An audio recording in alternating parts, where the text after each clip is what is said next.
you've heard me say this multiple times, and I'll say it again and again, is that automation is great, but automation for automation's sake does not make sense.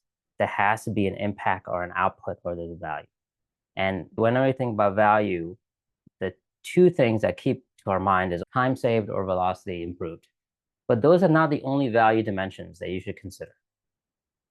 Because as you think about your automation and as you try to quantify the benefit or even qualify the benefit, there's 8 other things that you should think about. Reducing rework.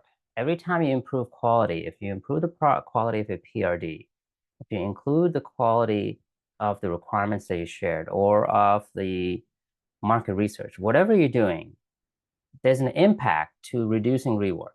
And by the way, rework is huge in most organizations. That's about 30% of most of the work done by the development team. And in some cases, it's higher. And so even if you can make a dent in that 30%, that's a huge value. Efficient allocation of resources. This really matters for CPOs, is to make sure that they're actually using their resources to the best that they can.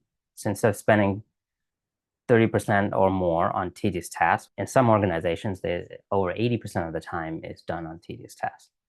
If you can even make a dent in that one, that's a huge benefit.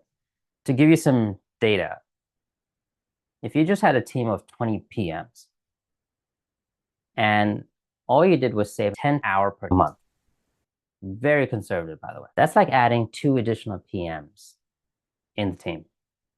That's how powerful this can be if you use it correctly.